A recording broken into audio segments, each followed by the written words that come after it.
Om Shri Sai Ram. I offer my most humble pranams at the lotus feet of beloved Bhagwan. Dearest Swami, respected elders, dear brothers and sisters, a hearty Sai Ram to all of you. I remember it was 1989 or 1990 when I got first introduced to Swami by my father. It happened in a very strange manner. Swami's photograph used to always adorn our altar. And I used to wonder, who is this person whose picture we are keeping? Usually because gods for me are either idol statues or paintings. You can't have a photo of a god because no god is photographed. My father first told me that he was the person who conducted his thread ceremony. It's a ritual in many of the Indian communities, and Swami had initiated him into the Gayatri mantra and done that thread ceremony for him. So my first impression of Swami was that he was a priest. But then the question came, what's so special about this priest? Why do you keep the photograph of this priest in the altar and not the priest who solemnized your wedding? Or who named me, the naming ceremony that was done. So many priests have come into our life. Why this special attention to this one particular priest? That is when my father said that he is not a priest, he is God. Do you want to see him? I said yes. And he took me to Brindavan, Whitefield, the Bangalore ashram, Bhagwan's ashram. And I had my first darshan there. And for me, accepting Swami as God was as natural as accepting Shiva or Ganesha or Rama or Krishna or Jesus or anybody else as God, because that's how we accept, right? We never question, how can Ganesha be God? How can someone with an elephant face be God? What is the proof? Nothing like that. The beauty of faith, the beauty of the innocence of childhood. Swami became my God, and soon he became my favorite God also. That is when I observed at Whitefield, those days we used to have darshan under that large tree where there was a Sai Ram shed, a circular shed, just a roofing around a tree, and half the circle would be gents, half the circle would be ladies. Swami would come walk amidst all the ladies and gents under that circular shed, and then sit on the chair enjoying bhajans. I used to notice that Swami would speak to only a few people. He wouldn't speak to everybody who had gathered there. But he would accept letters, papers, he would keep accepting letters from so many devotees, many more than whom he would speak to. In fact, Swami would be speaking to some devotee, but at the same time he would be collecting letters from so many others. And that's when I asked my father, what is this that is happening? He said that we can write letters to Swami. So I asked whether I could write a letter. He said, why not? Write a letter next time we go for darshan, next Thursday or Sunday. Because those were the days my father would take some time off his work and take us along. And as I sat down to write a letter, I wondered, how should I address Swami? Do I write, Dear Sir, Respected Master? How do I address him? I asked my father, how do I address him? Sri Sathya Sai Baba, that is how I should address him. And my father said, address him as you like. Write whatever, no problem. Swami knows. So at an early age of 8 or 9 years, I began to think of how to address Swami. Even as I started to think of writing a letter to Swami, I was already wondering on the relationship between me and Swami. It takes a lot of thought in writing a letter. In this modern day and age when we have WhatsApp, Telegram, Facebook, Messenger, whatnot, 100 ways to connect, we get 100 pings every day. And yet, trust me, by post, by mail, if you actually get a letter, the joy that you feel is tremendous. Any festival, any occasion that comes, we are inundated with wishes. very glamorous wishes, very creative wishes, very artistic wishes on electronic media. Amazing things we get. Yet, a plain card. For Father's Day, when my daughter made a card in which she just wrote Dear Dada, drew some flowers, wrote her name and said Happy Father's Day. Oh my God, I remember that card. It is my intention to explore a bit of that today. What makes this so special? As I sat to write my first letter to Swami, I decided I would write it as Dear Swami. He would be my Swami. It was decided that day in 1990 or 1989, I don't exactly remember, but it was decided. It has been Swami ever since.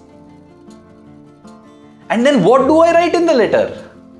I wanted to write a letter because I wanted to give something to Swami. That's all. So what do I write? I asked my father, I asked my mother, what do I write to Swami? My parents used to always guide me and help me as to what to write to my cousins, to my uncles, to my aunts, because I am speaking of 1990. We did not have even a telephone at our home those days. We would go to a nearby shop to book a call. So we used to write a lot of letters and my parents used to help me and guide me. But when it came to Swami, they said, no, write whatever you feel. It was a big introduction for me. Oh, I can write whatever I feel. What do I write? Dear Swami. And I wrote my first letter. I thought so much. I possibly thought of Swami more while writing the letter than when I was sitting waiting for him to arrive for darshan. Because when you sit waiting for him to come for darshan, you look here and there, your mind would possibly wander. But when I'm writing a letter, even though I'm so far away geographically from Swami, I know that this is something Swami is going to read. So all my attention was on Swami. Believe me, it became a kind of meditation. Without having heard or understood the meaning of meditation, I possibly had a sort of focused, if not meditation, a focused contemplation, even at an early age, because I wrote a letter to Swami. And the joy that I felt when he accepted the letter, oh my God, it was so beautiful. That I recollect, I remember very well. I got up on my knees. Swami didn't even look at me.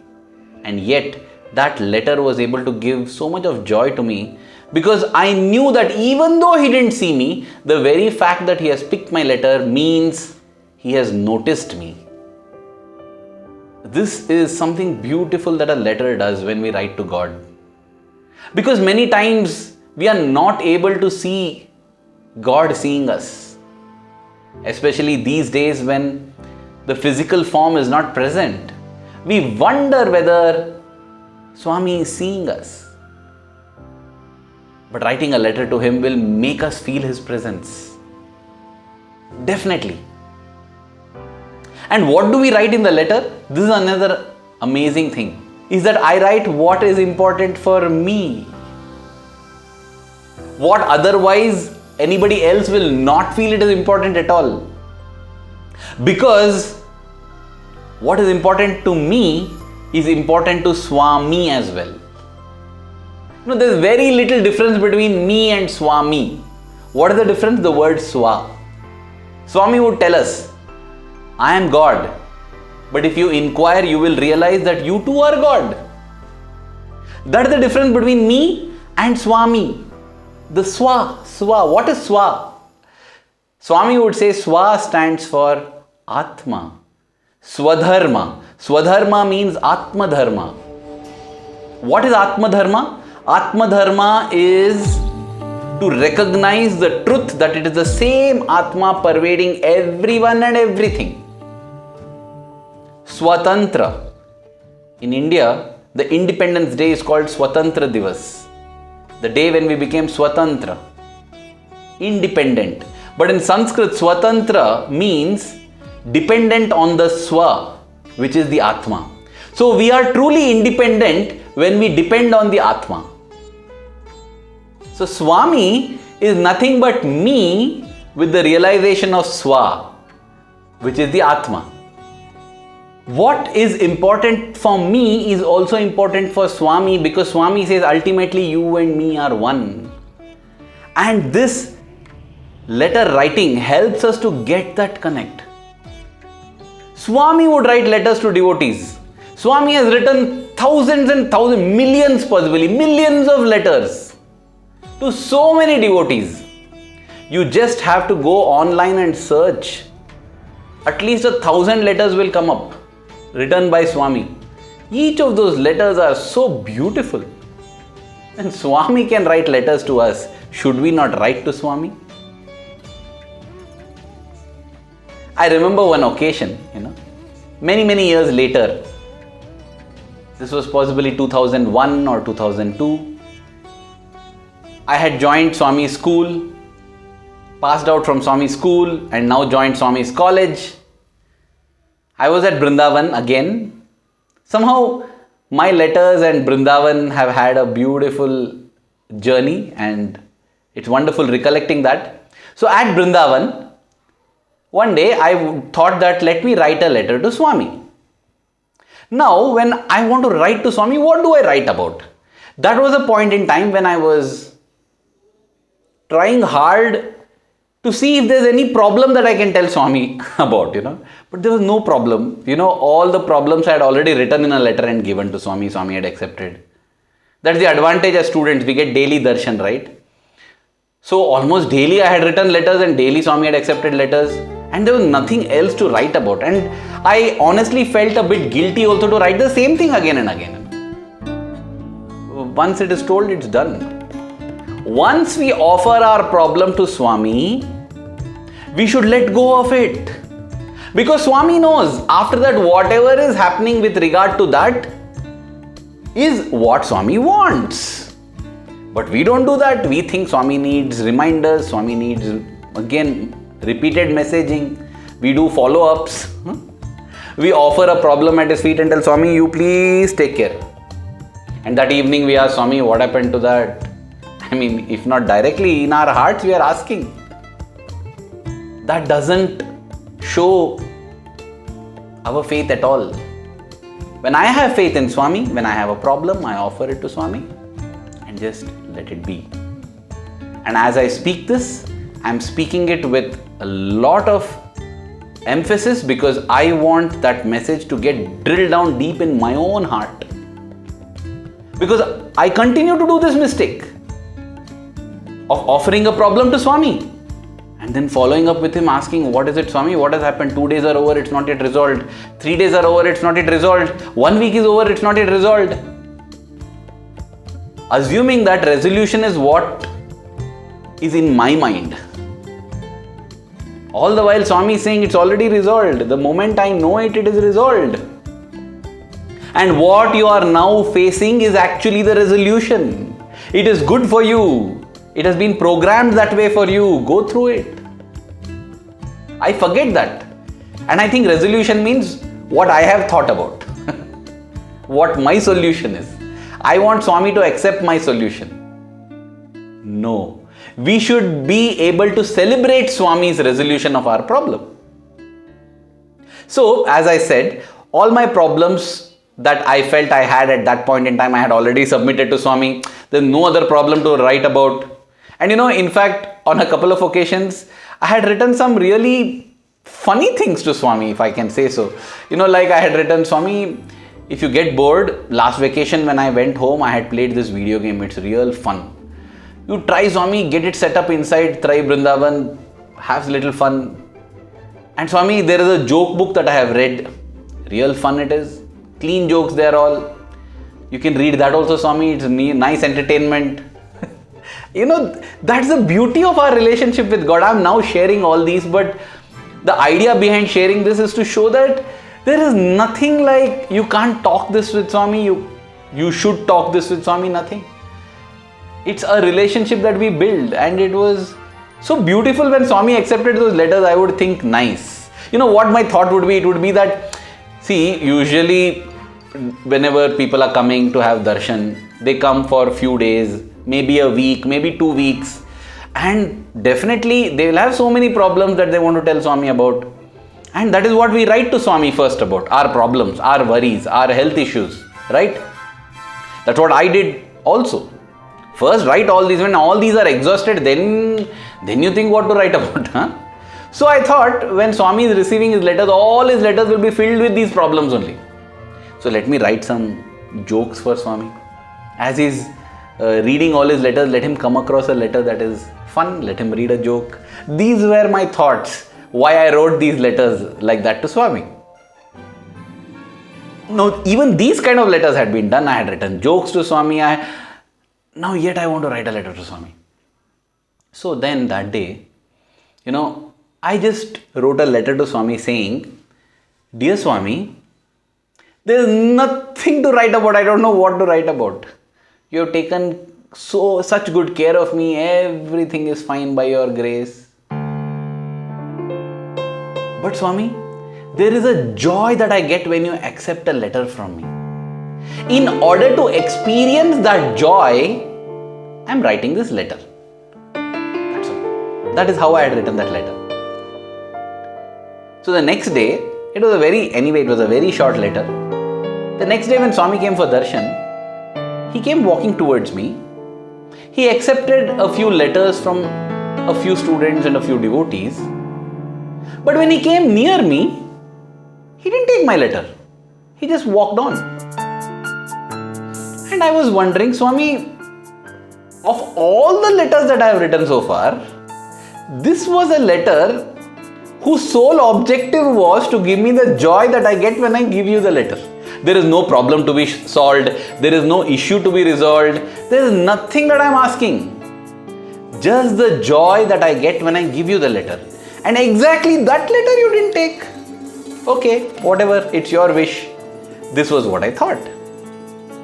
So in the Sai Ramesh Hall, those of you who have seen it will know it. Those of you who haven't, please see a darshan video at Whitefield, Brindavan, Sai Ramesh Hall. You will get an idea. Swami walked down the central aisle. I was sitting along the central aisle. Swami walked down all the way till the back, then turned and came to the gent side aisle, and he was walking there. From there, usually he would walk back to the front and get onto the stage and sit on the dais on the chair, enjoying the bhajans. Now, as he came to the path on the other side of the aisle where I was seated, he stopped. He was about 10 to 15 meters away. He stopped there, turned and looked at me and kept looking at me. The way he looked at me, I felt so happy. I was thinking, Swami, even if you didn't take the letter, no problem. I'm feeling so happy that you're looking at me. I thought like that, I don't know. Possibly Swami was looking at somebody else or Swami was looking at somebody behind me. But that is the magic of the Lord, Other than omnipresence, omniscience and omnipotence, it was Dr. V.K. Gokak who said that Swami has the capacity of omnifelicity as well. What is omnifelicity? At the same time, he can confer the blessing to multiple people. He can acknowledge multiple people at the same time. And we would have seen this during darshan. As Swami looks at the devotees and raises his palm in Abhaya Hasta, in that direction, everybody will raise up their hands and everybody will feel that Swami gave that blessing to me. Omnifelicity. So I felt that Swami was just looking at me and me alone. After that, Swami turned and came walking. He came walking straight to me. This time it was straight to me. Asked for my letter, picked it, kept it in his hand and walked and went up the stage. Oh my God! What thrill it was, It was more magical than if Swami had just accepted my letter. Because that would have been like a normal acceptance of letter, right? This one was so special. Because Swami first didn't take, then walked around. When he was very far, he came and picked my letter. It was thumped into me that Swami came to you only to take your letter. And it made me feel so special. And as the bhajans went on, I suddenly realized that Swami fulfilled my desire in a manner that even I hadn't imagined. What had I written in the letter? Swami, I am writing this letter to you to experience the joy I get when I give you the letter. And I assume that as Swami comes near me, as he is accepting everybody's letter, he'll take mine also and I will get joy. But Swami knows how to give it in the best manner possible. What I thought was a rejection actually turned out to be so memorable that even today, almost 20 years after that day, I am recollecting that scene and feeling joy within, and I am feeling that Swami came for me. Swami came for me. While of course this shows that writing a letter to Swami is always acknowledged in some way or the other, it also shows that we do not know what is the best for us at any point in time. And Swami always knows what is best for us, and he will always give us only that. Am I in a very difficult situation? That is the best for me. That is why Swami has given that. Otherwise, he wouldn't have given. Swami knows everything. Swami has the capacity to do everything. And Swami loves us so much.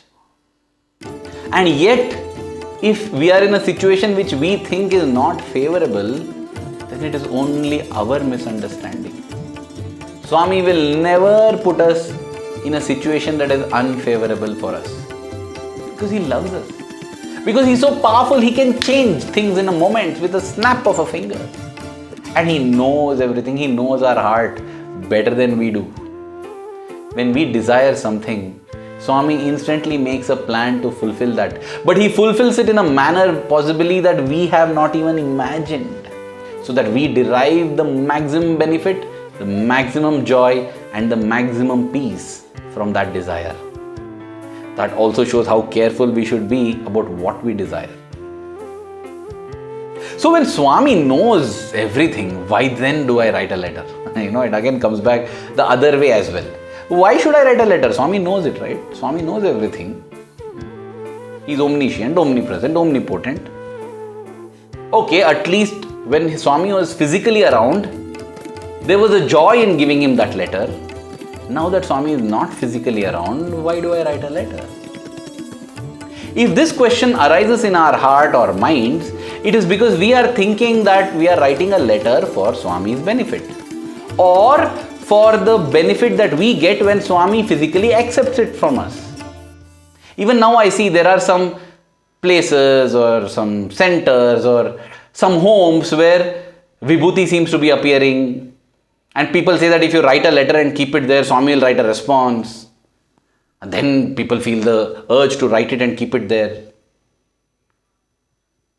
Personally, I would never do that. Because Swami can read a letter in somebody else's home. Swami can as well read the letter in my home. I had a first-hand experience. It is more important that we write the letter. The significance of writing letters to Swami. Old hostel when... I remember this episode narrated to us by our teacher, Dr. M. Sainath. He had the great privilege and good fortune of physically serving Swami at his residence. So one night, before going to bed, he and a few brothers were having a discussion on exactly this theme about Swami reading letters. And he said that, see, Swami receives so many letters from so many devotees, I don't think it is physically possible for Swami to read all letters. So, I don't think Swami physically reads all the letters. And the debate and discussion went on till they went to bed. They went to sleep. The next day, Swami had granted Pad Namaskar and blessed a group of devotees, and Swami asked Sainath sir to go out and distribute photographs and vibhuti packets to all these devotees. Swami was in the interview room. Having completed his duty, Sainath sir walked in, went inside, and he placed back whatever was left, the photos that remained undistributed and the vibhuti packets. He kept them and he came back into the interview room. But there he saw Swami was seated in one corner and the interview room door had been shut. It means Swami had closed the interview room door. that was an indication that Swami didn't want him to go out, Swami wanted him to be there only. So he stood in the corner, seeing Swami. Swami was seated on his chair, the huge pile of letters that he had collected. And then what was Swami doing? Picking up a letter, putting it in the dustbin. Picking up the next letter, possibly just viewing it for a second or two, putting it in the dustbin. Then, 1 out of 10 letters possibly he'll open. That also he may not read. Very few he is reading. Rest he is simply putting it. So standing there, Sainath sir felt, I was right in what I thought. Today when I meet these brothers, I am going to tell them that I was right and they were wrong. Even as he got this thought, Swami looked at him and asked, hey, what are you thinking? Doubts? When Swami parts the curtain and reveals his divinity, that experience really hits you. So he just said, no Swami, I'm just standing here. Swami said, hey, come here. Don't ever lie to your Guru. Wow. Very important message. And then Swami said, with a good intentioned heart filled with love, if you get doubts, those are good doubts. Ask, I will answer. The Lord who knows a thought even as it arises in our mind. The Lord who knows the emotion and feeling even as it springs forth in our heart. That is the kind of Lord that we have. Let us always remember this. Whenever I feel sad, Swami already knows that I am sad. And he feels sad that I am sad. He wants me to be bubbling with energy, enthusiasm and joy always. He says, your bliss is my food. Let us not starve Swami. Swami, please let me never starve you. Let it never happen that you come and ask what's on the menu and I say, sorry Swami, I didn't cook anything because I've been crying the whole day. Let me be able to say, Swami, I have cuisines galore for you. Tell me which you would like because I am so full of joy, energy, josh, enthusiasm and love. Let us be happy always. Without happiness, we are starving, Swami. I'm sorry, I digress. Coming back, as Sainath sir was seated there, even before he could open his mouth, Swami said, pick a letter. Take a letter. From that entire bundle. So he just picked one random letter. Swami said, go back there, read it. Swami, but this letter is addressed to you. And I am only telling you to open and read it. Open and read it. Now, as Sainath sir opened that letter, Swami says, This letter is from Mr. Mukhopadhyaya in Calcutta. His son came to me, he came with his son to me last year because his son was having a brain problem which the doctors couldn't cure. I gave him a vibhuti at that point of time and I told that his son will be perfectly fine. That boy is now going to school totally normally. Mr. Mukhopadhyaya has written that letter thanking me. I just threw the letter and went and fell at his feet. Yet again, why should we write? We should write not because Swami needs our letters, because we need our letters to Swami. As I stated right in the beginning when I wrote my first letter to Swami, it's a meditation. When the child Dhruva meditated Om Namo Bhagavate Vasudevaya on Lord Narayana, he was just a 6-year-old boy. He wanted to sit on his father's lap. And his stepmother had denied because King Uttanapada had 2 wives, Suruchi and Suniti.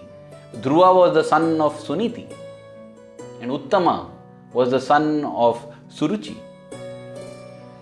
So, Suruchi had said, no, you cannot sit on your father's lap because Uttanapada had a weakness towards Suruchi. She was his favorite queen. He could never say no to her.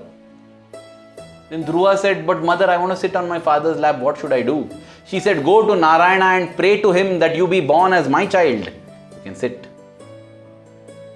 And Dhruva told his mother that I will go and pray to Lord Narayana. His mother, she was a great soul. She gave up her detachment for her son so that her son could go to her Lord. Even as I say this, I feel a lot of gratitude in my heart towards my own mother. Many times I have thought of her as being detached from her son, heartless towards her son. But today I realize that she has truly loved me, because every time she gave up her right on me so that Swami could have his right on me. Thank you, Amma. Thank you, my mom. And thank you, Swami, for such a wonderful mother. So Suniti tells Dhruva, you go, ask Narayana. So Dhruva actually goes to Narayana to seek this. Let me get the chance to sit on my father's lap. A worldly desire. But you know the beauty of seeking from God, when we intensely yearn and pray, we undergo a transformation in our own desire. Dhruva did immense penance. He kept chanting. Narada comes and gives him that mantra, Om Namo Bhagavate Vasudevaya. And as Dhruva keeps chanting that mantra, he stops eating, he stops drinking, he finally stops even breathing. Because his focus is so much on Narayana, he doesn't want anything else. When I say doesn't want anything else, he doesn't even want air. So, do you think when Narayana comes before him and asks, oh child Dhruva, what do you want? He will ask for sitting on his father's lap? The process of communicating, the process of sadhana itself has transformed his desire. He started with the desire that I want to achieve this. But in the process of sadhana, he got transmuted. So Vishnu comes and asks him, what do you want? And Dhruva just wants to be one with Vishnu. He doesn't speak anything. Just keeps quiet. He's unable to speak as well because he is just a 6-year-old child. Doesn't possibly know the entire language. How does he tell anything to Vishnu, to Narayana? Then the story goes that Narayana touches his cheek with his conch. Om Sahasra Shirsha Purushaha Sahasrakshas Sahasrapat Sabhumim Vishwato Vritva Atyatishtat Dashangulam. Dhruva bursts forth into the Purusha Suktam, glorifying the Supreme Purusha. And yet, when Lord Narayana asks, Dhruva, what is it that you want? He doesn't want to ask. He is feeling the Lord who knows in which corner of which forest I am there. Doesn't he know what is the desire in my heart? Why should I ask? Lord Narayana tells Dhruva, you have thought about something and you have done the action to get that something. You should also express it in your word. Because Manas ekam vachas ekam karmanyekam mahatmanam. The one who has unity and purity of thought, word and deed, he is the realized, the great one. And Dhruva, I want you to be the greatest one. I want you to be the Mahatma. So express it in words as well. That which you have entertained as thought and that for which you have worked so hard. And that is when Dhruva says, Lord Narayana, I just want a place in your heart. And Lord Narayana says that you already have. But go forth and rule the kingdom for 36,000 years. It is said that Dhruva rules for 36,000 years, after which he becomes the Dhruva Tara or the pole star, which continues to guide travelers who have lost their direction even to this day. That's the physical pole star. But Dhruva continues to guide us in our spiritual journey so that we don't get lost.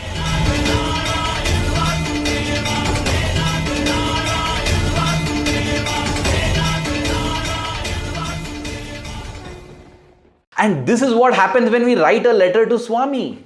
Our thoughts, our words, and our action come together, get united. We are thinking of Swami. We are putting that in words, expressing it in words. We are thinking what to write. And we are writing as well. It's a great sadhana. And we should do it daily if possible.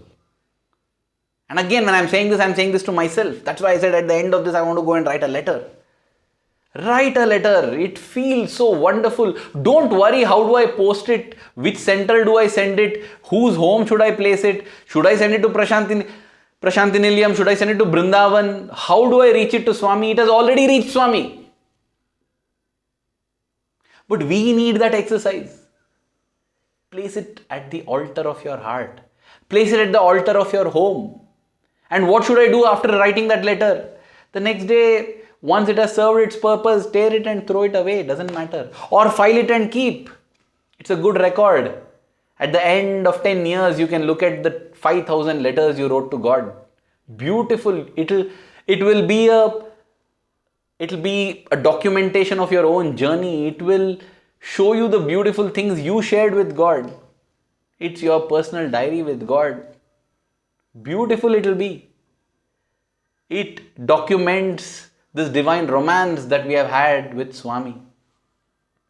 So anything you do with the letter after that. If you don't want to keep letters, let us keep a diary. Write every day a letter to Swami, a love letter to Swami. Let's start. Let us just write one letter. Experience the joy that comes from that and write the next letter. It takes just 10 minutes. 10 minutes either at the beginning of the day, at the end of the day, anytime during the day, because Swami is always waiting for us. He loves us. He loves us much more than we can ever imagine. With gratitude to Swami, let us pray that our love for him keeps growing stronger every passing moment. And let us take up any sadhana, even this letter writing sadhana, as I said, either as letters or in a diary or in a book, and offer that to Swami. Thank you. Jai Sai Ram.